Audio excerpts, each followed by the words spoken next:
your place on fire. Let's get higher. Put a little bit of shit, put a little bit of shit, put a little bit of shit. I'ma make it burn, I'ma make it burn, I'ma make it burn, I'ma make it burn, I'ma make it burn,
And we are live. Welcome, everyone. You are watching The Barracks, your only channel that's going to be bringing you that non-Euclidean intelligence, geopolitics, theory, breaking news as it arrives to you. My name is Teray. I appreciate you if you're tuning in on X. If you're tuning in on YouTube, tried to set up live streams on our Rumble page. There were some technical difficulties. The recording of the stream will be brought over to Rumble once we're done here. But I'm not a technology guy. So if you were expecting to watch us live on Rumble, I do apologize. But you can always catch us here on YouTube. Make sure to share the stream. Make sure to follow us everywhere, because we are growing here at the Barracks thanks to none other than Jackson Hinkle, who is our main man of the hour. Jackson Hinkle, #1 communist in America, third most viral account on X.com, is back to us live streaming again from Rumble and from X live streams, which is, when you are second only to Elon Musk as the most viral account on Elon Musk's own platform, that is no small news. So we are here to celebrate. We are here to go over some of the most important talking points from that stream and to consolidate some media strategies, things that we've learned from Jackson Hinkle and from infrared communists and the infrared horde on X, how to push these gains forward as we enter our third week of the Israel-Palestine war, inching closer towards World War III now that the globalists, headed by the United States and the West, are fighting a two-front war now, not just in Ukraine, but also in Israel, Palestine. I want to see some more people in the room before we get started. Thank you, Yankee Tanky, for joining us. 07s. To the realest one in the chat, Yankee Tanky. We salute you, sir. What do we think of the glasses tonight? Too much? I'm going for African warlord with the glasses. We got a channel. We got to channel the African revolutionary in us, the revolutionary leaders that Western powers will call putschists, leaders of coups, but who we know are actually revolutionaries. Shout out to Ibrahim Traore of Burkina Faso. R.I.P. to Muammar Gaddafi. It's There we go. We got some people in the chats. And as soon as we get 4 people in the chat, that's when my Wi-Fi goes to shit. So I do apologize if I'm lagging a bit.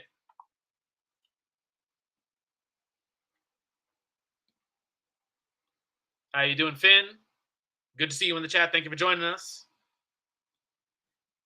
The Yankee Tanky is right. Let's get some goddamn 07s in this chat. You listen to the people's warlord, the Yankee Tanky. He might be in semi-retirement right now, but when he comes out of semi-retirement, you bet your ass he's going to make you pay for not putting 07s in the chat. Let's get some goddamn energy in there. Yo, how you doing, M. Koslov? Good to have you in the chat.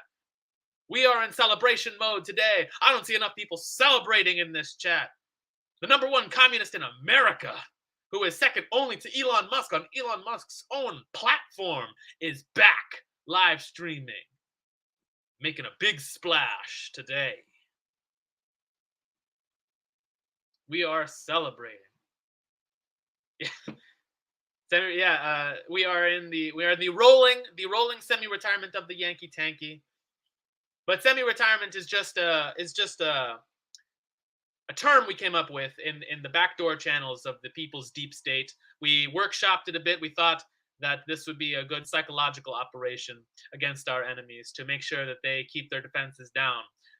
For the return of the Yankee Tanky will be no small apocalypse for the ruling class. Yes, the first stream from Jackson Hinkle back on Rumble and on X.com was good. There was a lot of energy. We love to see it. A lot of stuff to catch up on. Now that I'm only doing about 1 stream a week, there is so much to catch up on. And since Jackson had been taken off of YouTube 2 weeks ago, he's going over the highlights of Al-Aqsa flood and the Israel war against Gaza and the West Bank. Well, I suppose it's more of a war against the entire Levant at this point. Israel is at war with no less than 5 countries against Gaza and Palestine overall, Syria, Lebanon, Iraq, and Egypt. Trying to bring Iran into the conflict as well, but no less than 5 countries that the fascist Zionist state of Israel is at war with, backed by globalists in the United States, in Washington. So the fact that we have Jackson Hinkle, who is closing in on 3 billion impressions this month on X, we have a powerful warrior in our corner in this fight against global imperialism, against the interests of finance monopolies who are getting rich off of weapons, stocks, and war profiteering. They're getting rich off of this new war in Israel against the Palestinian people. We have a powerful warrior in our corner, and an enemy of Jackson Hinkle is an enemy of the people. In this house, I promise we'll get into some quotes in a second. I just got to rant for a second. I just got off of my smoke break. A cigar in the morning and a cigar in the evening, or a cigarillo, because as a man as busy as I am, I can't be taking 30-minute smoke breaks for a fat cigar. I need a small cigarillo before we go live. So just trying to get that energy up. But yes, in this house, we stand for the flag, we kneel for the cross, and we salute Jackson Hinkle. Amen. Inshallah, Jackson will be the #1 most viral account on X in the next week. You gotta say it with me. It's gonna happen. We're gonna make it happen. Go and follow Jackson Hinkle and boost that shit. That's why we got him in the thumbnail right now. We gotta make sure that Jackson Hinkle makes it to the top. God is in his corner. We gotta put our spiritual armor on. Pray for our man Jackson Hinkle and his meteoric rise. With that, yes, Before we get into that, some the biggest news from the Israel-Palestine war from today, on top of violent, uh, the the violent air raids that have been happening over the past 2 days, the most violent since the beginning of the war 2 weeks ago, in which hundreds of civilians were killed in the course of a few hours just the other night. Most of them women and children. On top of the bombing of the Saint Porphyrius Church in Gaza, the oldest church in the Levant, 1600 years old, in which 18 civilians and including 8 children, were murdered by IDF bombs. In the middle of this devastation, Hamas has chosen to release 2 more hostages. Last week, you'll remember that 2 hostages were released and are safely returned to their families. 2 more hostages were returned today. 2 80-year-old women who were released by Hamas into ambulances for a safe return home. 2 hostages who we will go more into detail later. Israel had refused initially to accept. There was no strings attached returning the hostages. The Hamas leadership was in talks with some leaders in Qatar about releasing these hostages. This is where the news first broke, was from Qatari sources, that Israel was refusing to accept these 2 women who were released today, but they have been released, which just goes to show not just the asymmetry of violence against Palestinians and Gaza and the West Bank, but also the asymmetry of moral forces. The Palestinian people who refuse to give in to the same kind of inhumanity shown to them by Zionists in Israel. So these 2 women were released on a humanitarian basis. These 2 women in their 80s who, obviously most likely need some sort of long-term medical care, need greater attention than they could get in a heavily guarded Hamas secret tunnel, were released without strings attached. And let us get into the comment section of all these Israeli government X accounts that they had initially refused to accept these hostages. So that's the biggest news of today. Make sure to follow us on Telegram, where the fastest aggregation of these breaking headlines happens. Barracks is on Telegram. We are on YouTube, and we're on Rumble, even though we're not streaming to Rumble tonight. Links for all of those channels are in the chat. We're growing here. You got to follow us. More recently, another reason to follow us on Telegram. We are going to we're trying to make it, exclusive content, where we can.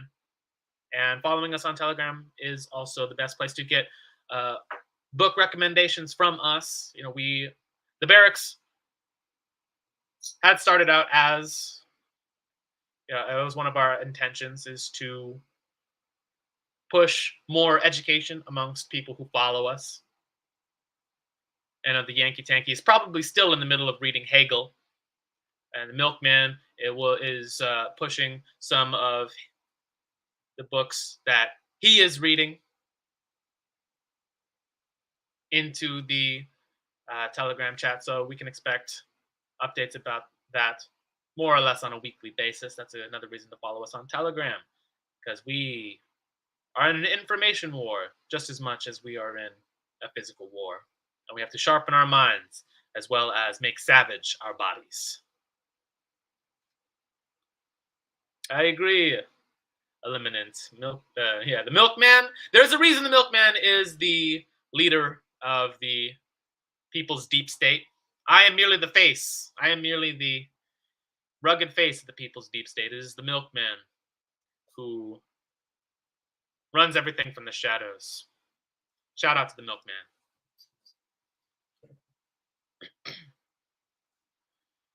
without further ado, we're going to get into some clips from Jackson Hinkle's stream from earlier tonight. As always, bringing us fire content here on Rumble. I'm going to go with the Rumble page rather than X because as X will be improving its live streaming capabilities over the next few months. Right now, the streaming is kind of garbage on X, not going to lie. If you're tuning in from X right now, I salute you, sir or ma'am. But we have a bit more functionality here on Rumble. And in this clip, Jackson goes in the broad strokes about the refusal of Israelis to make peaceful solutions for this conflict, including the ceasefire that they had refused, but also, Antony Blinken's refusal to ceasefire and Israeli refusal to accept hostages. So we're going to watch this clip. This was one of the highlights from tonight's stream from Jackson Hinkle. Children have died since October 7th in Gaza due to updates. And everyone in the mainstream media is lying to their fucking faces through their teeth. Okay, so now we got some stories we got to talk about, some updates policy-wise about everything in Gaza. So over 2,000 children have died since October 7th in Gaza due to Israeli bombings. And you know what the U.S. State Department is saying? The State Department, the people who are supposed to be pushing for peace and diplomacy, right? They say, we reject a ceasefire. We don't really want a ceasefire. Now, why on earth would the U.S. State Department say we don't want a ceasefire? That's not an exaggeration, by the way. I don't know how many of y'all saw the memo circulated by Antony Blinken telling the media to avoid using words like ceasefire, like to forbid them from using the word ceasefire and avoiding bloodshed. Crazy memo if you haven't seen it. Probably for the same reasons that they don't want a ceasefire with Russia and Ukraine, because they have this criminally ignorant worldview that the U.S. military reigns supreme above all else because we spend $900 billion on our almost $1 trillion on our military, but somehow we can't defeat Russia. We can't defeat the Taliban in Afghanistan. We can't defeat Bashar al-Assad in Syria. We can't defeat anyone in Iraq. We can't defeat anyone anywhere, but we think we can now wage a war against Russia, a war against Iran, Syria, Lebanon, Hezbollah, Hamas, and maybe Turkey all at once. And we also think that we are going to be preparing for a war against China and Taiwan with this proxy conflict they're creating there. It's insane. But at the end of the day, it's really not insane if you are, a top official in the Biden administration or in the deep state, the CIA, the intelligence community, or a member of Congress, and you have lots of stocks in the weapons manufacturing industry. Because in that case, it makes all the sense in the world. Because as soon as this conflict broke out, boom, weapons manufacturing stocks blew up. They blew up. Okay, just like the buildings in Gaza blew up. And if I was a cynical, dark person. Also, measurably true, by the way. If you, an important reminder that the people running our government are the same people who own stocks in weapons companies like Raytheon, Lockheed Martin, Boeing.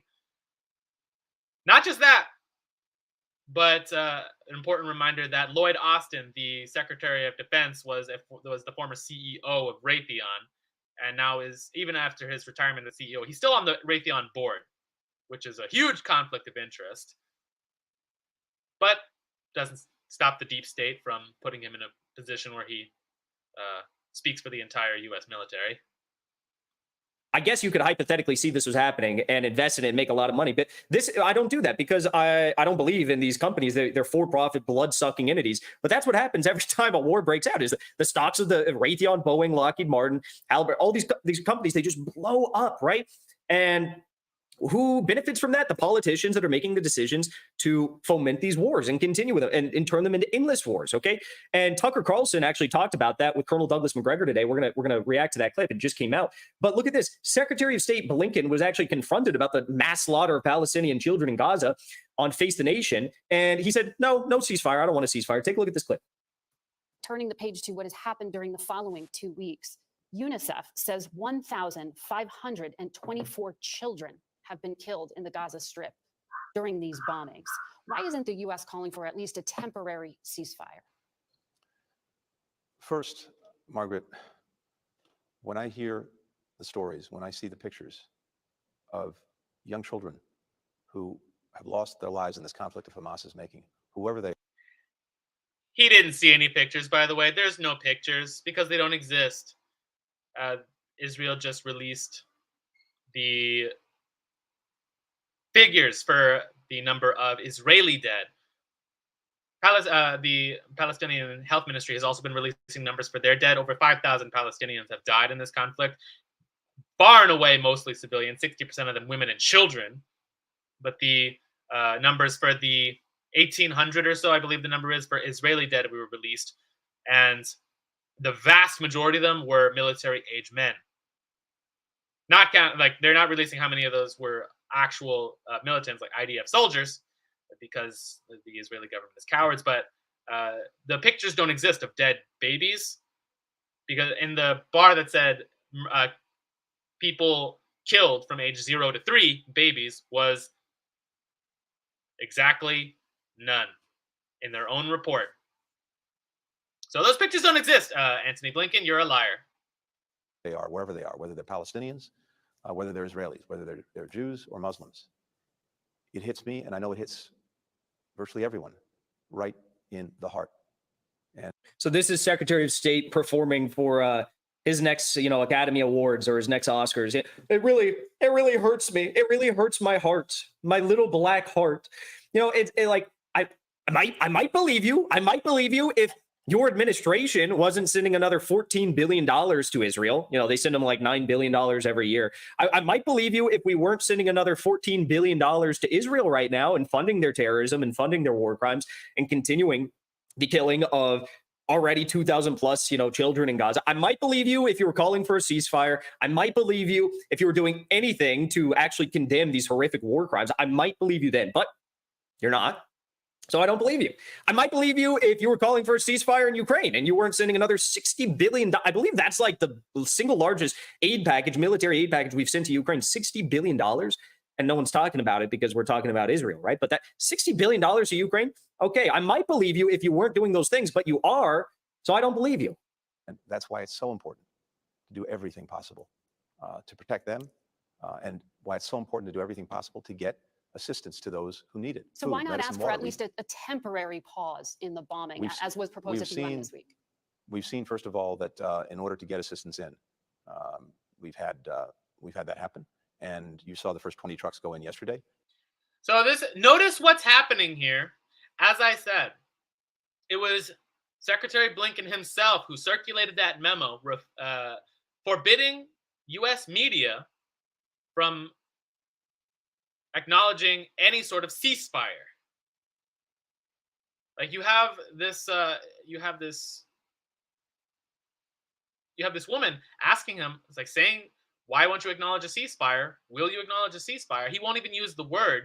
He's changing the subject to talking about aid now. He's doing that because he was the one who said no one in the State Department and no one in the media is allowed to talk about a ceasefire. Truly psychopathic person. I expect more will follow today. They sent in, so this is a good point. They sent in 20 aid trucks. Now, I have a friend who's in... and we'll talk about the aid trucks because I posted about this on our X account, and Jackson gets into this in a bit. But yeah, shout out to all the members of the Red Crescent, which is the Muslim version of the Red Cross, who have been not just dealing with the sick and the dying, but also all the people trying to get aid past the Rafah border in Egypt, which is being bombed by the Israeli government, by the way. He's a reporter based in Gaza. And he said, I was like, well, that's a somewhat good development, right? 20 aid trucks are going into Gaza. That's somewhat good, right? And he said, well, no, because, and let me just bring this up so I don't fudge the stat here. Let me get it up here. So yeah. So there you saw Secretary of State Blinken say, oh, we're doing everything we can. We sent in 20 aid trucks into the Gaza Strip. Well, you know what he's not telling you? Yeah, they sent in 20 aid trucks yesterday at a time when, there's been like 4,000 plus people killed in this warfare, this asymmetric warfare, the war crimes being committed against the people of Gaza. Over 2,000 children have been killed thus far, at a time when Israel cut off Gaza's access to internet in the north. They cut off their water access. They cut off fuel. They cut off everything, right? But they sent in 20 aid trucks. But the fact of the matter is, 500 trucks of aid used to enter Gaza every day before the war began. So they're saying, oh, we got 20 trucks since October 7th. We finally got 20 trucks in. 500 trucks used to enter Gaza each day before the war began. It's an open air prison of 2 million people. Of course, 500 trucks. That makes sense. And guess what? Fuel and oxygen still not allowed into Gaza. Fuel and oxygen. Correct my math if I'm wrong. But yeah, that represents a 96% reduction in aid that the psychopath Anthony Blinken wants to celebrate and take credit for as his diplomatic victory. The top diplomat in the U.S. government, the Secretary of State, should be advocating for peace, as Jackson had said earlier in the clip. But it's changing the subject away from ceasefire and towards it's stealing credit for bringing aid into Gaza as his diplomatic victory, and not the diplomatic victory of all of the Muslim leaders who have been demanding that aid be let into the country amidst Israeli bombs, but obscuring the fact that it's a 96% reduction, 96% reduction in aid that Gaza was receiving under normal circumstances. And this, to the psychopath Anthony Blinken, is a victory. Truly disgusting administration we have. Are not allowed into Gaza, and aid is limited to the south of Gaza. So they have a line that the aid trucks cannot go past. They can't go to the north, where internet has been completely cut off. So they're saying, oh my gosh, we got in 20 trucks, give ourselves a pat on the back. I'm not giving you a pat on. That's another thing that Jackson's pointing out correctly, that the fact that aid is not allowed to the north is also part of the Zionist strategy of ethnic cleansing, to force people to evacuate from the north towards the south to further concentrate the population and allow for the crunch of Gaza, of the 2.2 million people, into an even smaller and smaller concentration, because Gaza is a concentration camp. But yeah, so even the 96% reduction in aid, 20 trucks, which today shrank down to 14 trucks allowed into Gaza, used as bait on a fish hook to further force people out of the north towards the south to ethnically cleanse the region. Just pointing that out. In the back. This is a genocide. You're killing off the people one by one through bombing or through, cutting off vital resources. I see videos coming from the north of Gaza right now. Doctors are performing surgeries on children who've been bombed and are barely holding on, to life. They're performing surgeries on children in the dark with no electricity, with no access to internet, and with no anesthesia. So they're just, the kids are sitting there with their leg half blown off, and they don't have any resources whatsoever, no medical aid, and they're trying to perform life-saving surgeries on these kids because that's all they can do. That's all they have. But there's no anesthetics. It's crazy what's going on, and they're acting like this is a victory. Insane. Let's keep listening. And the day after that, we want to make sure that we have sustained delivery of food, medicine, water, the things that people need. At the same time, I said something a minute ago that we have to remember. Israel has to do everything it can to make sure this doesn't happen again. Freezing things in place where they are now would allow Hamas to remain where it is and to repeat what it's done sometime in the future. No country could accept that.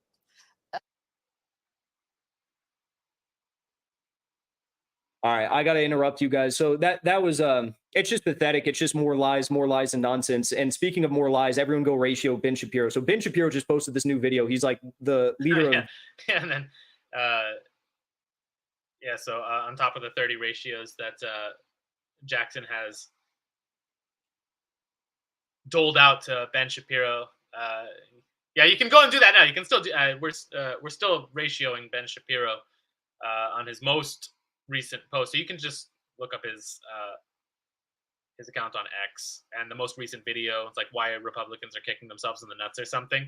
The top comment is Jackson ratioing him again.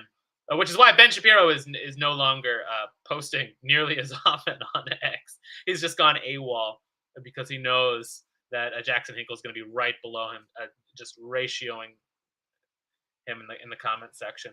Shout out to Jackson for taking down all of the right-wing grifters and all of the grifters on the left and the right, liberals and conservatives who continue to try to unify in support of escalating this Israeli war.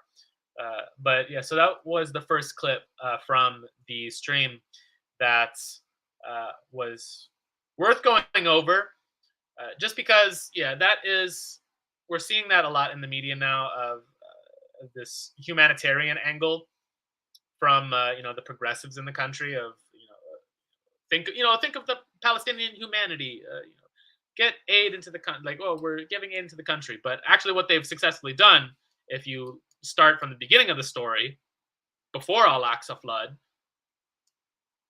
is that what has happened is a 96% reduction in aid. More now that it's shrank from 20 trucks to 14 trucks.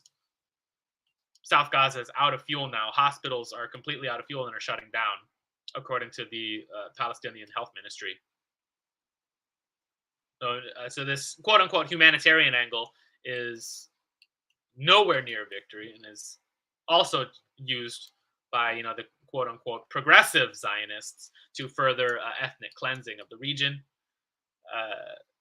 Shout out to Jackson Hinkle for really refusing to accept any of the terms given to us by Zionists. The second clip is from the end of the stream, talking about the recent attacks against U.S. Military bases in Syria and in Iraq, which is also the breaking news from today. We had given some details about that on our X channel, so I'm going to post that again now that we have more people in the chat. But you can go follow us on X, follow us in Telegram. Links in the chat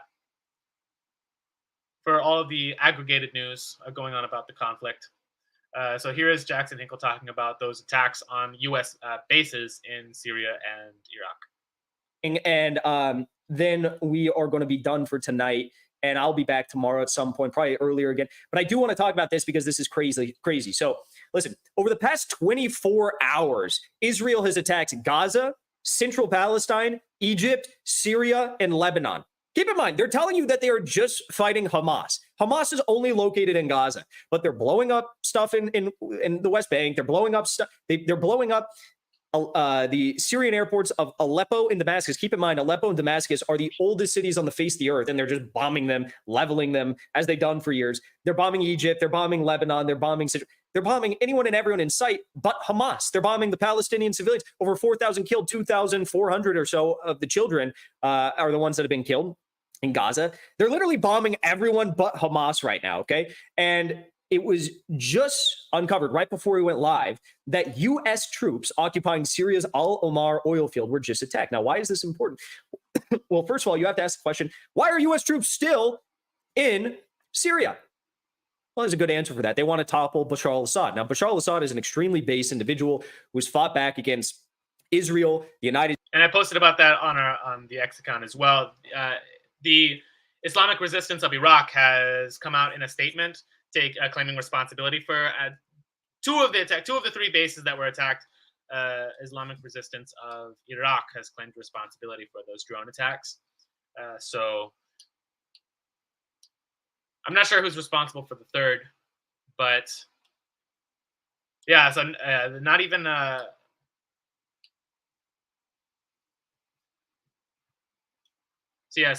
Israel and the United States are not even in a battle with Hamas, as Jackson said. They haven't been attacking or targeting Hamas. They've been targeting civilians, but this has caused this very militant response from Hezbollah and Lebanon, from Islamic Resistance of Iraq, from the Iranian Revolutionary Guard Corps. So the response from these four different countries that Israel continues to attack is now we're now seeing the fruits of this insanity from Israeli aggression. United States, the UK, the French, Al-Qaeda, Al-Nusra, Jaish al-Islam, Hayat Tahrir al-Sham, ISIS, literally everyone has been thrown. They threw everything in the kitchen sink that they could try to throw at Bashar al-Assad, and he still did not fall. They even made up these crazy lies that, he gassed his own people. But the U.S. was able to, in the years of this dirty war that they waged against Syria, they were able to occupy about 1/3 of Syria. They took the resource-rich hub of Syria, which holds pretty much all of Syria's oil. It's their hydrocarbon-rich region. It's where it's called the breadbasket of Syria. It's where Syria produces all of their wheat. And the U.S. is stealing all of their wheat, stealing all of their oil, and bringing it across the border to their U.S. bases in Iraq. Now, they also are doing this with the help of the Kurds. And further, south in Syria, you have the Idlib province, where all the terrorist groups like Al-Qaeda are occupying that region. So Bashar al-Assad is still in a fight right now. And what's very clear is the U.S. troops in Syria were just attacked in a big way. Now, it does not appear as though, despite the fact that Aleppo and Damascus are being bombed by Israel, it does not appear as though, according to U.S. sources, so make of that what you will, that this was a directly, solely Syrian operation that took out this position on this Al Omar oil field. Like I said, yeah, it wasn't Syria. It was the Islamic Revolution, Islamic resistance of Iraq. If their statement claiming responsibility for the attack are to be believed. U.S. officials are saying that Iran is responsible for these attacks on U.S. troops. Okay. Now, in recent days, we've seen attacks. Well, that we know is directly a lie from the Department of Defense. Because this has all been a years-long operation to get the U.S. By the Israelis to get the U.S. embroiled in a war in Iran. So we know that's a lie on its face. On U.S. troops in Iraq as well. In one of the most recent attacks, no U.S. troops died, but one, I guess, perished as a result of a heart attack. So, they think the U.S. thinks they can wage a war against Russia, Syria, Turkey, Hezbollah, Hamas, and China all at once, but their troops are dying as a result of a heart attack because of shell shock on an Iraqi base. This is the level of strength of our military right now. They are not dying due to a bombing, but due to the fear that is instilled in them from a bombing that occurred near them, okay? But it wasn't just the Al Omar oil field base that was attacked. 3 separate U.S. bases are currently under attack in Syria. Now, my question, I'm sitting here as an American patriot thinking, why on earth are we still in Syria? Well, Donald Trump, like him or not, tried to get U.S. troops out of Syria. He ordered U.S. troops to leave Syria. He admitted we were there only for the oil. And his Syrian envoy, a man named James Jeffries, who has pledged his allegiance to the deep state above all else, he told Donald Trump that he would be removing U.S. troops from Syria. And then he admitted that he lied and kept U.S. troops in Syria at this base, amongst others. Okay? So the deep state wants to continue the pressure in Syria. They want to continue the pressure on Bashar al-Assad, continue sanctioning the people of Syria, manufacturing these bread lines, stealing their oil, stealing their wheat. But you have to understand, and Scott Ritter said this in the conversation I had with him, the whole Arab region right now is a hornet's nest that the U.S. and other Western proxies. Shout out to Scott Ritter, by the way. You should definitely go and watch Jackson's full interview with Scott Ritter, which the full interview is on his X premium account. Scott Ritter also did an interview just yesterday with DD Geopolitics. So you can go and follow DD Geopolitics. Very excellent source of analysis of the conflict. Their team was one of the best sources of analysis of the Ukraine-Russia conflict, and now they're just putting themselves out there as one of the best sources to get updates and analysis about the Israel-Palestine war. So go follow them as well. Go watch that interview with Scott Ritter. Scott Ritter is just a wealth of insight. He's the former weapons inspector for the UN. So, go and watch those 2 interviews. Powers have been hitting with a baseball bat for years and years and years. Okay, we're still in Iraq. We killed millions of people in Iraq, Afghanistan. We're still in Iraq. 20 years of warfare on the Taliban. We lost. We had to pick up our bags, put our tail between our legs, and walk out of there while the Taliban were raining hellfire down on us. We lost in Syria for what it's worth, okay? John Bolton's been trying to get Erdogan out of Turkey for God knows how long, and he can't even succeed at launching a successful color revolution against Erdogan, and he's in NATO. He's like a Western bitch, and they still can't get rid of him, okay? You look at what's happening in Gaza right now, same thing, okay? So we've been kicking this hornet's nest for so long. All right, just going to pause the clip here for a second. Eliminate in the comments saying that Ritter is a sex offender. And Yeah, first of all, imminent, you're regarded, you're mentally regarded if you think that Scott Ritter, who is one of the sole uh, anti-imperialist voices who actually comes out of that uh, intelligence background, former intelligence after serving in Iraq, weapons inspector for the United Nations, who out of maybe 3 people in the government who opposed the Iraq war, who called out the weapons of mass destruction lie as it was happening, that guy who they are, who they're going to frame by any means necessary to discredit him. If you think that that's a real, if you think that's a real charge, you're mentally regarded. Like that just to give you an idea of how bogus that claim is. There were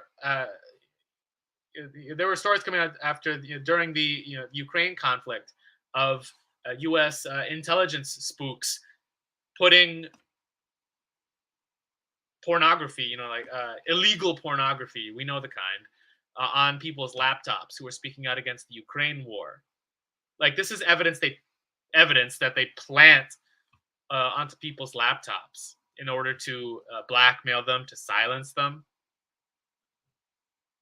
Oh, but this time Scott Ritter, one of the most insightful voices with an intelligence background, who more and more is coming to the light that even the state of Israel, who he has backed his whole life up until this war, for the past 2 weeks, has backed Israel's whole life, and now is one of the staunchest anti-Israel voices in the United States. Constantly proves himself to be willing to stand on the right side of history and use his immense wealth of knowledge of the inner workings of the United States military and intelligence to inform the public that the United States government will lie to you, tells you how they're going to lie to you. If you think if you think the government isn't going to do those same dirty tactics against him, then I've got a bridge to sell you. I don't know what to tell you.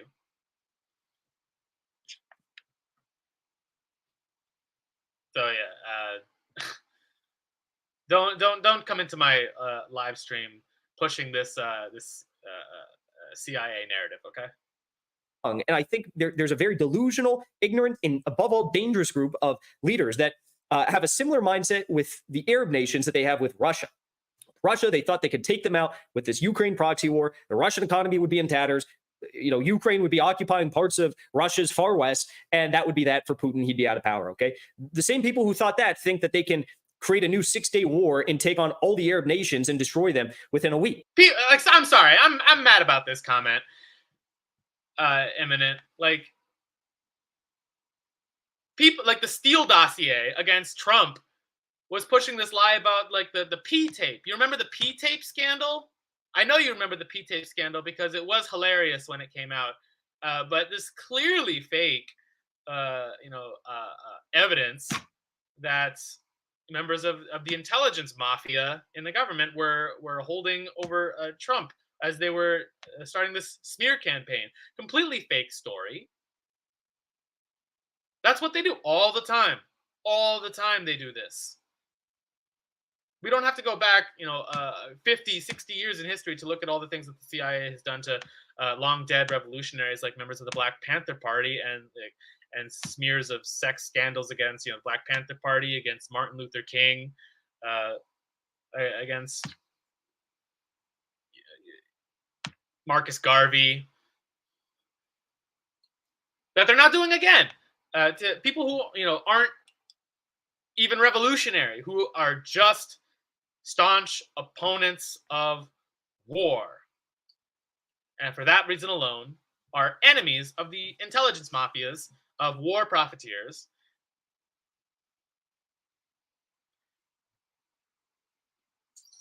And yeah, and I know you're not trolling. I'm just mad, and this is a sharp criticism because it needs to be.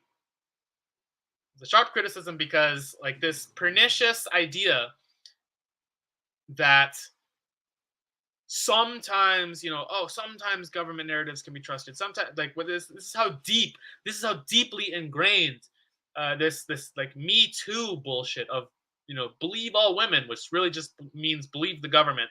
Anytime someone makes an accusation against like a white man who has, some authority, to discredit them, like that's what this environment we live in has done to us. So I need it to get into your brain to have this immediate, and ferocious skepticism ingrained in you.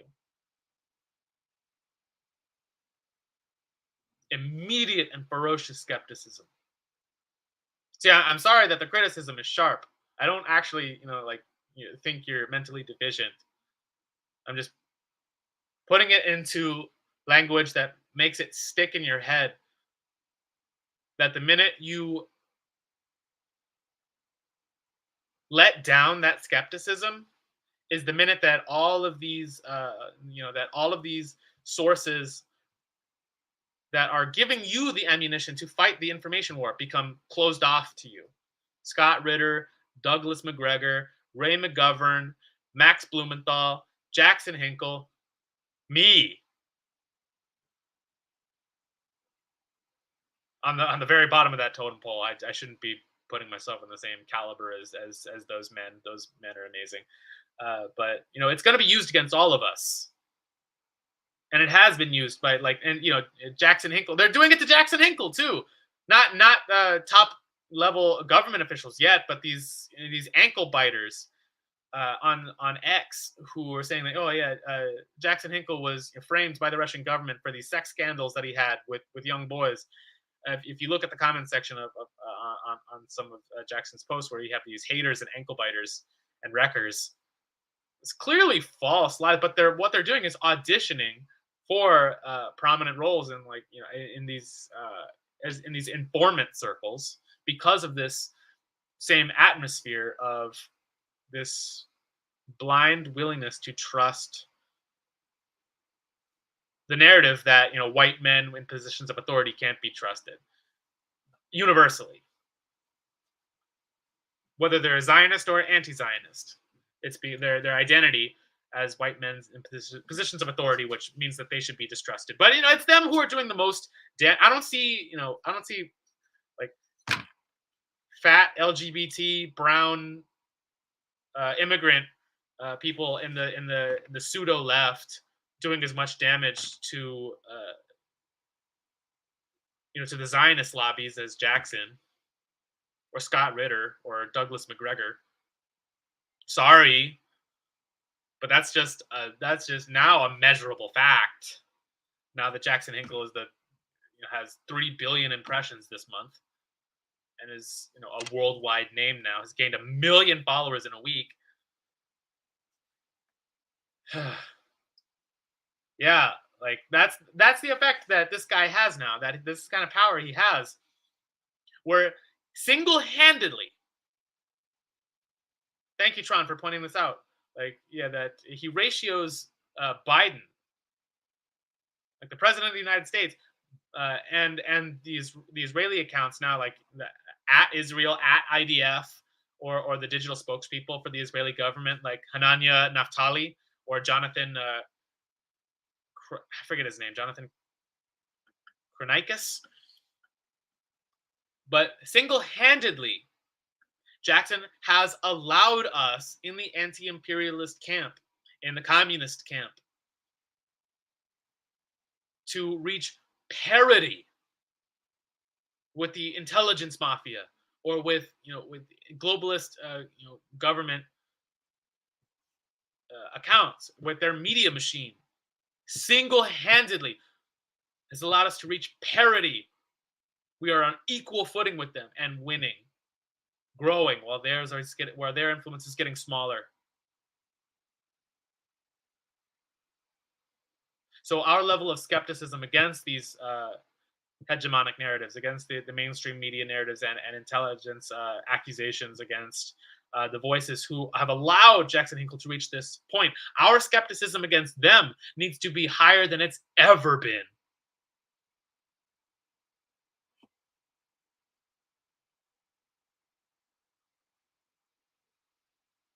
Yeah, soon, and this is, and we're getting to the point where Jackson won't just be able to ratio to reach parity with the government accounts, but also even with Elon Musk. That is a feat on Elon Musk's own website. That is a feat. That is a miracle. That is an honest to God miracle.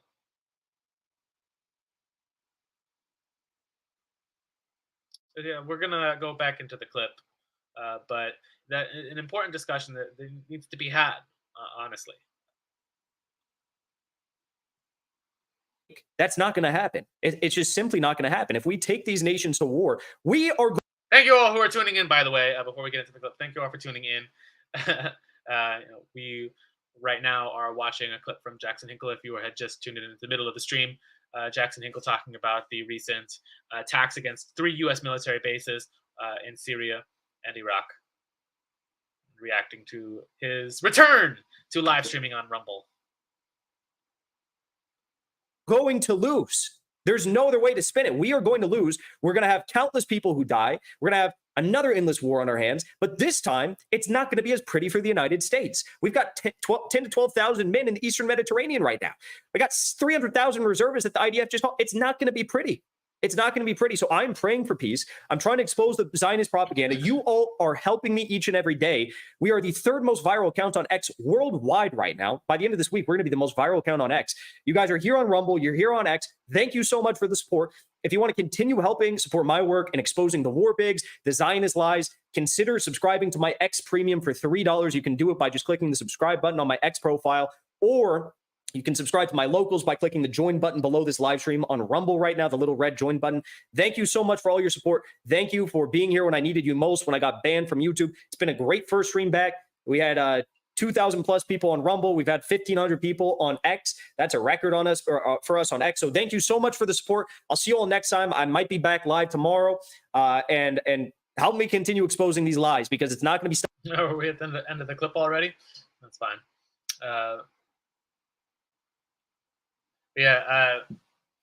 Yankee Tanky says, when that happens, when Jackson Hinkle overtakes Elon will likely knock him out. Here's what I think. I don't think that's going to happen. And we're going to, thank you for helping me segue into the next part of the stream. Here's what I think is going to happen. Honestly, Jackson Hinkle getting that much engagement is good for Elon Musk's bottom line. So he's going to try to do to Jackson, or at least Jackson's fan base, what the Democrats did to the mobilization of the BLM riots in 2020, which is funnel them into the electoral process. Elon Musk recently hosted Vivek Ramaswamy earlier today on an X Space, which I powered through. I listened to it on double speed because they were saying a lot of the stuff that I've heard them say before. Elon, David Sachs, Vivek Ramaswamy. The two hosts from the Duran were there. Screws in a Bell knows more about them than I do, but apparently they're like a really big geopolitics website and social media accounts. So I'll be following them more. But these, like the PayPal mafia, Elon Musk, David Sachs, Peter Thiel, have really they've ditched Ron DeSantis as a viable candidate. Like Trump without Trumpism without Trump. As they were trying to market Ron DeSantis, that they have now found a viable candidate in Vivek Ramaswamy. I believe that what Elon Musk and the PayPal mafia are going to try and do is to channel Jackson Hinkle's base, the less informed, the less educated, the less militant, the more liberal, the less militant communist part of the base. Because 1 million people in a week that follow you on X, like most of them are going to be somewhere in the mushy middle ideologically, vast majority. They're going to start targeting those people in the mushy middle to mobilize them into the bourgeois democratic voting process to see Vivek Ramaswamy as a, quote unquote revolutionary figure in US politics and become invested in him as an outlet for their frustrations. And they're going to need Jackson to continue to post and to continue to grow his influence in order to grow that mushy middle, that part of his fan base which is not ideologically steeled or militant, which is going to be 95, 99% of them.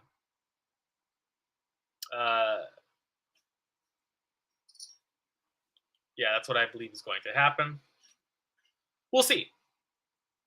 I do believe one way or another. I predicted this at the beginning of Operation Al-Aqsa Flood back on October 7th, that much like the Tet Offensive in the Vietnam War was one of the main downfalls of Lyndon Johnson securing re-election for the presidency. There were many, but that was a big one, was the Tet Offensive in shifting the tide of the Vietnam War, where the Vietnamese, after decades of being pummeled by imperialist powers, were operating from a military position of strength. Even if they were still receiving heavy casualties, this was the first time in many decades that they had turned the tides on imperialist forces. This is that, this Operation Al-Aqsa Flood led by Hamas is that, but for Palestine. I believe that it's going to cost Biden the re-election. There are many factors that are going to cost him the re-election. He's the least popular president we've ever had, in not just in our generation, maybe in the past 100 years. It's the least popular president we've ever had. He has bungled the U.S. foreign policy, getting us closer to war with Taiwan, with Iran. He's single-handedly ruined the American economy and ballooned inflation to the point where the U.S. government was spending close to $1 trillion in a week.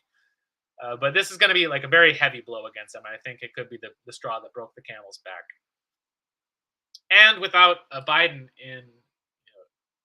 in a second term, that leaves a lot of room. In the chaos, there's a lot of room for us communists to be able to, push our positions of authority and leadership to fill in the power vacuum. But that also leaves room for people like Elon Musk to fill the power vacuum as well. Hang on. Okay, let me pull.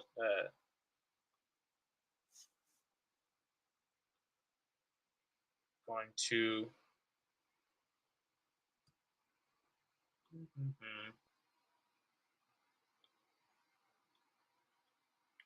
Let's see.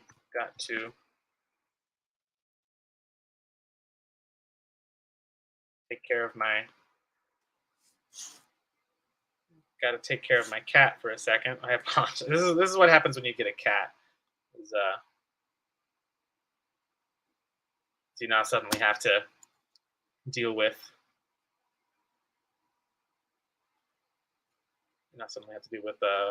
Taking care of a small baby. Small emergencies when they happen. I'm going to put up Jackson's stream right now, and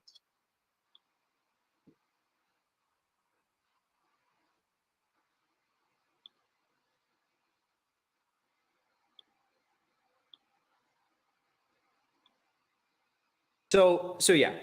So there you saw Secretary of State Blinken say, "Oh, we're doing everything we can. We sent in 20 aid trucks into the Gaza Strip." Well, you know what he's not telling you? Yeah, they sent in 20 aid trucks yesterday at a time when, there's been 4,000 plus people killed in this warfare, this asymmetric warfare, the war crimes being committed against the people of Gaza.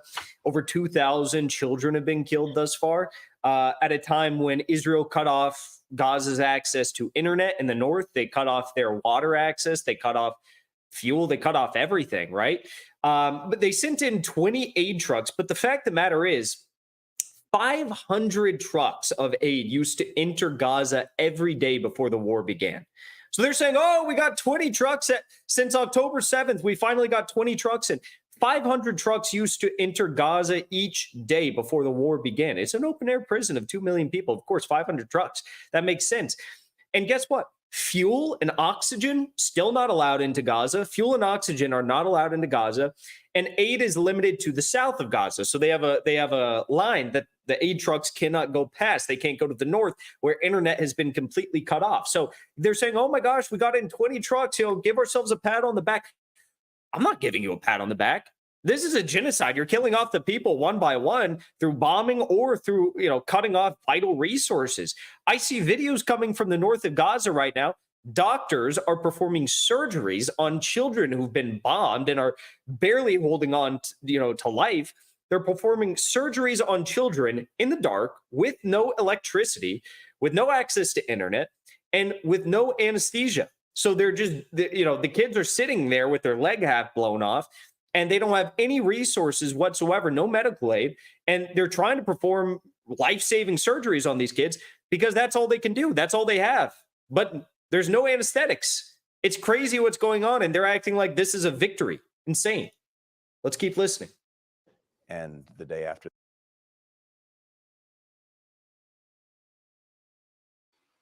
All right. Sorry about the interruption. Yeah, that's what happens when you have a 3-month-old kitten to take care of in the middle of fighting the information war. Hey, he's big now, isn't he? Y'all who were here 2 months ago when we started the barracks in July, I had simultaneously found this cat on the sidewalk and rescued him just from the bushes by my house. For those of you who remember, this little guy fit in the palm of my hand back then, and now he's a little bastard, just an actual menace and a killer. But I love him. Sorry for the interruption. But yes, where was I? Anyway, Vivek Ramaswamy. There is an article that. So this is the thing about Ramaswamy is he is very rehearsed. He must have been a theater kid in school, because he has these scripts that he every couple of weeks he'll come out with a new script that he just repeats over and over and over again on articles and in interviews, in the news. And this live stream this spaces that he did earlier today was repeating the same script that he did in an interview with Politico. And I want to go through that article because this is where I feel the Republican Party is going to sort of siphon the MAGA sentiments of the anti-war sentiments of MAGA. This was another prediction I made, is that we're seeing a lot, pretty much a majority of the American population, 78%, according to certain polls and ABC and CNN, are in support of the amount of aid that the U.S. gives to Israel. 78% who are okay with the amount of aid we give now or want to increase it, including MAGA conservatives, MAGA Republicans, who were staunchly anti-Ukraine but are coming out in support of Israel. And I predict that that's going to change again as the Tet Offensive marked a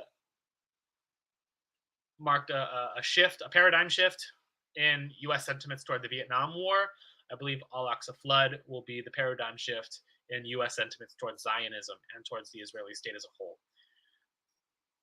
We don't see it now, but again, 20 months of war fatigue in Ukraine, inflation, and the threat of getting sucked into a war with Iran, we're going to see it.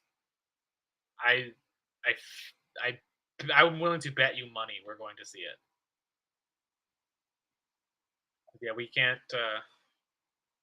we can't just be like pure empiricists of just studying the details on the ground. We need to see how they're going to transform over time and how we can influence that transformation to bring about the outcomes that we find most desirable for the American people. And Jackson Hinkle is, again, pretty much single-handedly influencing the mainstream narrative in our favor. So here's an article from Politico that Ramaswamy did a couple of days ago, which I believe we're going to see in the Republican Party as a whole to pay. So they're laying the groundwork to pay that lip service to the MAGA movement, the anti-war segments of the MAGA movement specifically. Because if there is a revolutionary movement in the United States, it's the MAGA movement. And the Republicans are more keyed into that than the Democrats are by far. The Politico says, Republican presidential candidate Vivek Ramaswamy on Saturday suggested the U.S. should not provide more military aid to Israel until the government can outline what happens after invading Gaza. Already in that first paragraph here, you might say to yourself, oh, yeah, he's still pro-Israel. He still wants to give aid to Israel with just a few concessions. Samira Khan pointed out a couple days ago that even just calling for conditions, for some concessions from Israel is very out of the norm for U.S. politicians. You don't see that. We haven't seen that. Like back during the Iraq and Afghanistan wars, we saw that from maybe one U.S. politician when everyone else was, and it was Ron Paul. I think it was Ron Paul who Samira Khan had pointed out was the only one asking for concessions from Israel and the Zionist lobbies. Everyone else was just willing to give aid and military equipment and all of this stuff at the expense of the American taxpayer to Israel, except Ron Paul from the Republican side.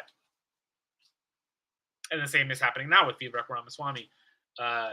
This idea of getting concessions from Israel, it's a small step, but it's significant in how rare it is, and the pushback that we get from the Zionist lobby, even from this small step. So I believe that is significant. The article goes on, quote, the U.S. should be clear with Israel that further U.S. support is contingent on Israel identifying clear objectives for success in Gaza and a coherent plan for what comes after toppling Hamas, even if Israel is successful in doing so. As of now, these critical questions remain unanswered, Ramaswamy said. And we see, and you might start to see, if you've been on X as much as I have, just aggregating all of the events happening in the Israeli war, or rather the massacre against Palestinians in Gaza and the West Bank, asking Israel to define its terms, to have a plan in place, not just wholesale slaughter, to ask them for a detailed plan, already gets this huge pushback from the Israeli government. Of, you're denying the Holocaust, you're anti-Semitic, we're going to get you fired. People have been fired. People have been killed. 3 U.S. citizens now in deadly attacks, both 2 Muslims and 1 Jewish woman. Hundreds of protesters in the United States and in other Western countries are being arrested. Not even asking, for the dissolution of Israel, just for a ceasefire. Merely for a ceasefire. Not even for, you can continue to bomb Palestinians, but just have a plan while you do it. Not even that, just a ceasefire to which would allow for hostage negotiations on both sides, which would put a stop to the bloodshed on both sides, which would keep us from entering into a larger regional conflict with Lebanon and Hezbollah, with Iran.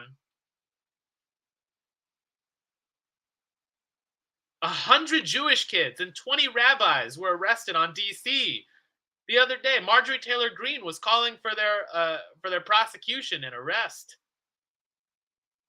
because they were saying the forbidden word, the word which Antony Blinken had forbidden them from saying. Antony Blinken, whose dick Marjorie Taylor Greene is trying to suck by asking for the fullest prosecution to the extent of the law of these people. So, like, even getting concessions in that way is, verboten.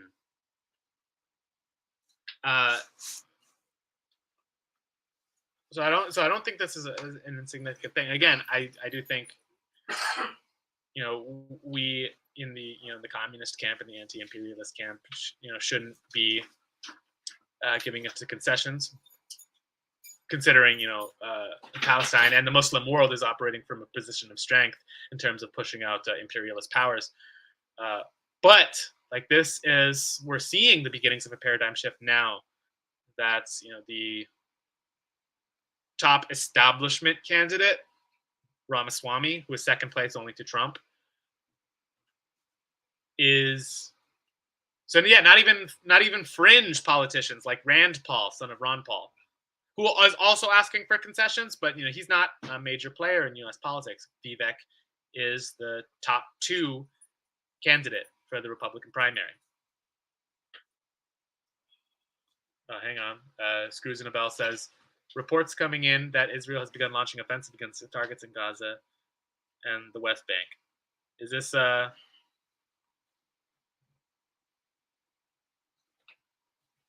which reports are you referring to? There's a lot of reports about that. Reports every hour or so against new offensives in Gaza and the West Bank. Or are you being sarcastic? I can't tell.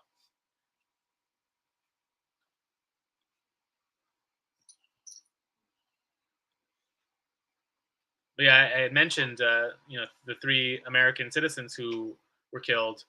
One of them, a 6-year-old boy in Chicago, who was stabbed to death by his mother's landlord. Yeah, who was, this violent, this man turned violent, because he is still living with this ingrained idea that all Muslims are terrorists, and we're in this battle of civilizations, and that had enraged him enough to go psychotic and stab a 6-year-old child 26 times, and his mother a dozen times. There was a stabbing again of a prominent Jewish figure in Detroit just a couple of days ago. She was also stabbed outside of her home. I have yet to see any motive for the stabbing or who the perpetrator was, but grifters online were saying it was a hate crime. It was definitely a hate crime, and it was definitely because of this rise of anti-Semitism in the country. Which I haven't seen any clear motive. But where I have seen motive is this was breaking. I'm gonna switch pages here for a second. But this was breaking news a couple of hours ago, posted by Suleiman Ahmed, who is a host of some pretty good spaces. You should follow him. DD Geopolitics has really good spaces following the developments of the Israel-Palestine conflict and on analysis overall. And then Suleiman Ahmed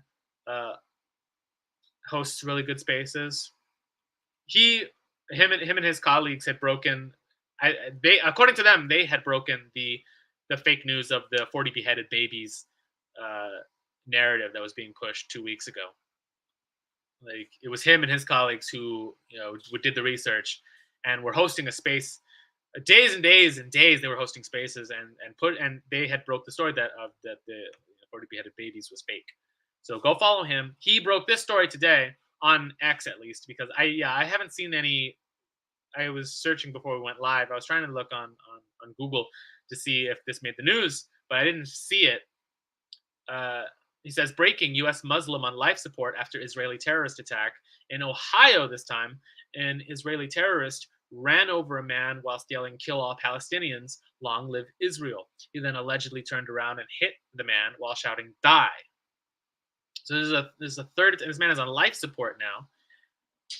So this is the third attack that we've seen in the past 2 weeks on American soil from this atmosphere of terror that is so reminiscent of 2001 and this war on terror that ruled our lives.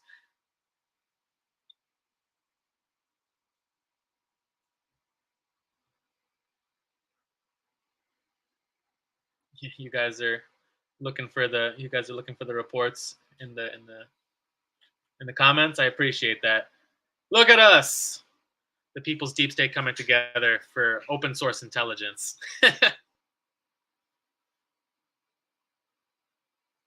But yeah, this is another big story from today that it was only really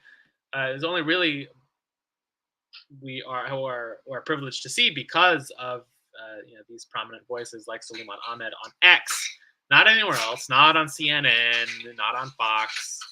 It's on X.com that we are able to see this. So again, I don't think Elon Musk is going to. I hope not. At least, I mean, I know he's not going to shut down Jackson's page when he's getting that much engagement. But the rest of us, I mean, Elon Musk has already capitulated to the European Union to censor pro-Palestinian voices on X in Europe. So maybe he'll capitulate here in the United States with as much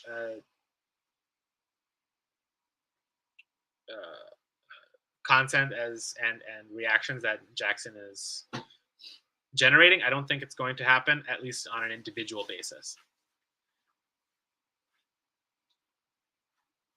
So that's why people like Ramaswamy in his space today and on Politico are saying, so I do think this is going to get more popular within the Republican Party, is to start pushing for concessions from Israel, that they should start having a plan in place, that defines clear goals in place for their for Operation Iron Swords is what they're calling this massacre in Gaza and the West Bank.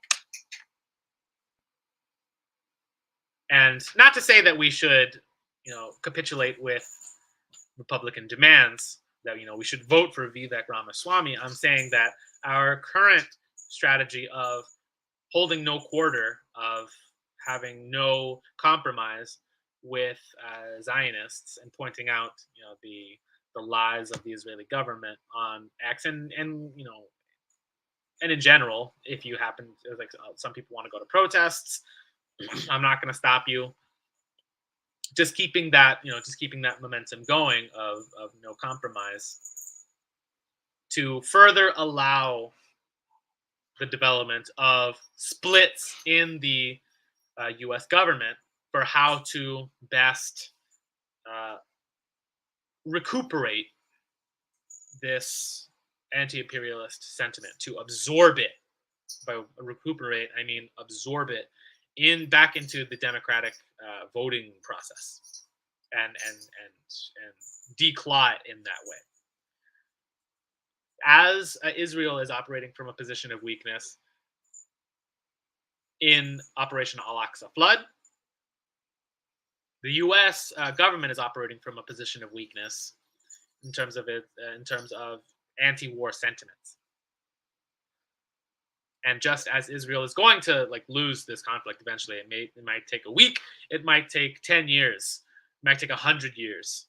We don't know, but we do know that the consolidation of the Muslim world to fight back against Israel from an offensive position for the first time in 50 years, we do know that the dissolution of the Israeli state is inevitable.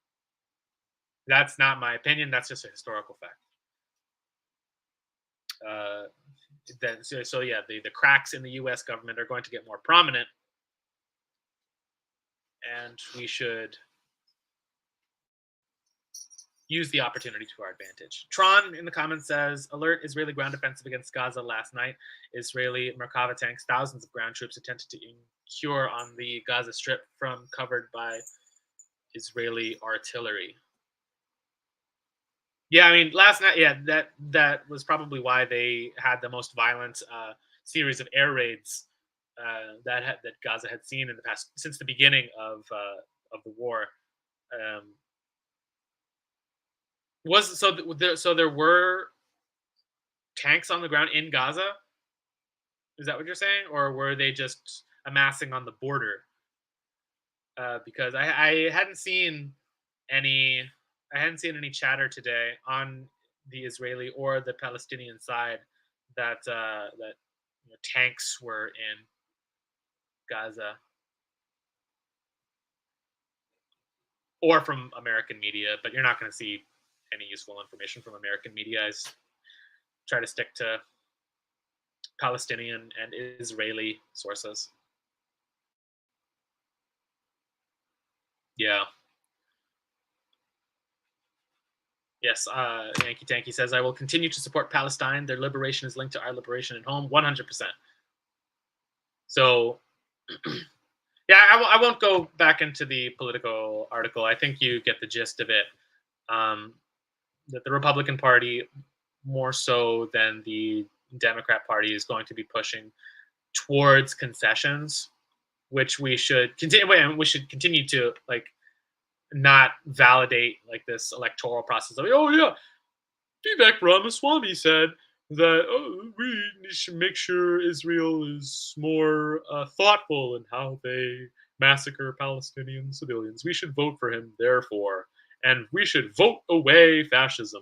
That's not going to happen. We should continue our current strategy of exposing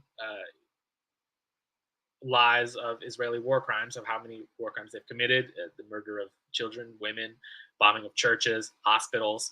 We should continue ratioing U.S. politicians and Zionists like Biden, like Ben Shapiro, like Laura Loomer, and continuing to hold them accountable in that way of forcing them to have the conversation that the government is forcing them not to have. We should force them to have that conversation. Because once they do, then no concession in the world is good enough to be able to placate either the American people or the Muslim world. So those struggles are linked. Just as the Palestinians now are, the more they get bombed, the more they come out in support of Hamas. That's just a mathematical, you can go and look at their, and go and poll them about it. That's every time a bomb drops, support for Hamas goes up. So that's just a failed strategy on the part of Israel to eradicate Hamas. That's just if the number goes up, mathematically you're losing. Your strategy is bad, and you should feel bad. So just as Palestinians and the Muslim world are now more adamant than ever to abandon normalization of the Israeli state and to seek a one-state solution, that one state being the state of Palestine, we should continue and have no compromise in our side. Them having no compromise in the physical war, us having no compromise in the information war, and forcing them to have the conversation that Israel does not have a right to defend itself as an occupation force as defined by the United Nations Charter. If anyone wants to report this video for that, that's just United Nations legal definition of occupation forces and their legal rights as state actors. That's not my opinion. I'm not being anti-Semitic. That's just, go and follow Samira Khan. She's a very useful resource in terms of this very objective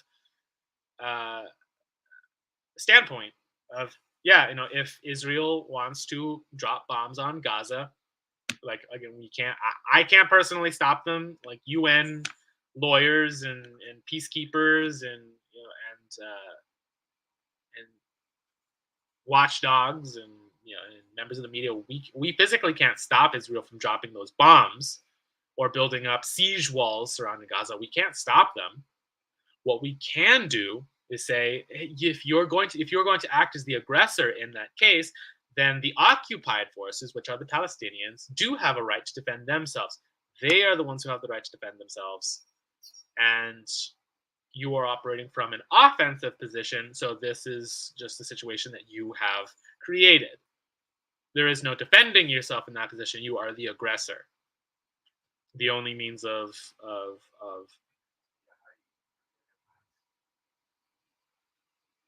de-escalation is for you to retreat, is for you to tear down the siege walls, is for you to disband your army, is for you to not be taking in, like dual national citizens to increase your population of settlers. Like, that's, sorry, like we didn't cause the Nakba back in 1948. You did. Sorry. That's an aggressive position that you have only escalated for the past 75 years. It's not anti-Semitic. It's just a historical fact. Anyway, what else do I have here on the docket? We talked about Jackson Hinkle coming back to Rumble. We talked about more attacks against U.S. civilians from this Zionist state of terror that is being fomented. We talked a little bit about the recuperation of MAGA revolutionary momentum under the Vivek Ramaswamy camp. We have everyone in the chat using just consolidating chatter from the internet to provide breaking news. Oh, Asi Cossack was posting. Was this recent? That Asi Cossack was posting. I haven't been checking the Telegram chatter or my Twitter lists from journalists on the ground about what's going on. But yeah, I guess it would be around 4:30 p.m. Israeli time right now, and all of their escalation, all the worst attacks come in the middle of darkness. So if they were starting some sort of tank invasion, it would be happening now because they're cowards who fight in the dark. Let's see, what are y'all talking about? Done an hour or two ago. The last few posts were from the past 5 hours. Are you guys making stuff up in the chat? Are you making up fake news in the chat? See, this is why you have to follow. See, this is why you have to follow the Barracks on Telegram, so we can centralize this news aggregation in one spot. Got to make y'all some. I got to make y'all some admin in the Barracks Telegram chat. We're at 166 subscribers. Thanks to the boost from Jackson Hinkle a week ago, we're up to almost 10,000 followers on X. We're closing in on 200 subscribers to the Telegram. So make sure to subscribe to the Telegram if you haven't already. Make sure to follow us on Rumble, just in case we get taken down, because they're going to try. If this is how y'all are going to act in my channel, then I got to make y'all some admins in my Barracks Telegram chat. Reach out to the Barracks on Twitter. DM me if you want to be an admin on Telegram. Because I spent every waking moment of my day for the past 2 weeks just looking through pictures of dead kids on Telegram, of all the dead Palestinian kids that have been blown to pieces by Israeli bombs. Just from the moment I wake up at 5 o'clock in the morning to the moment I go to bed, that's all I do now. So having some help, aggregating some of this news would take a huge burden off of my shoulders. Someone else has got to be sifting through these atrocious war crimes, because looking at it all day has turned me into a husk of a man, but we do it because the people of Palestine will be free.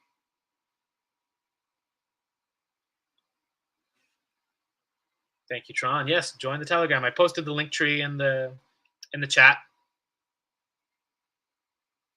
But yeah, Telegram is the best place to aggregate a lot of sources, especially especially that those videos and alerts that get posted to X, because you can very easily just share a lot of the posts in one place. I follow a lot of very informative channels, and want that to be one of the main. I want Telegram to be one of the main sources of breaking headlines, and then transfer the biggest headlines and videos onto X, but then keep X a space for public discussions like this. Yeah, because now that we're at 10,000 people on X, we can start hosting Twitter Spaces very soon. Like, I would like to start doing that. There aren't very many Twitter Spaces. There's only two I can think of. There's only two groups. It's like Soliman Ahmed and DD Geopolitics. Only two people who host that I can find that are hosting anti-Zionist Twitter Spaces. So I want to start doing that. With like, our men need backup out there.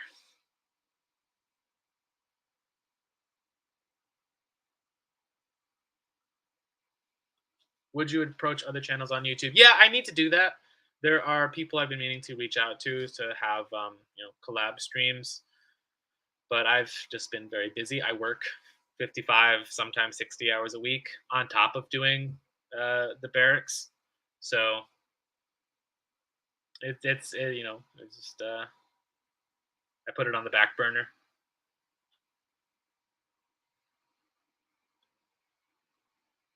Yeah, I mean, I know you're going to join the the Twitter Space, Yankee.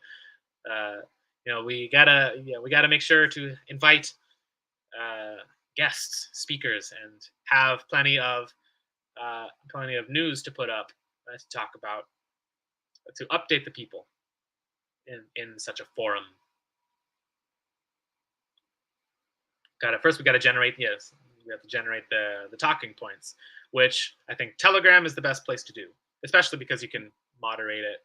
You can have admins putting content from other channels and posting stuff. So, so reach out to me, send me a message on X if you'd like to be an admin on the Telegram channel to aggregate some news.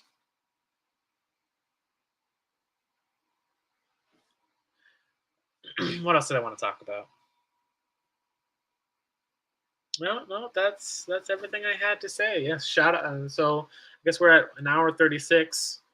A good place to start winding down. Shout out to Jackson Hinkle, who has made a glorious return to live streaming on Rumble and X.com. He said in the stream, I don't know how many of you watched the stream, he did say that he was planning long term to make X the main place to do live streams, because we know that X is sort of a garbage platform for live streams right now, but Elon Musk has been making very great strides in improving the platform.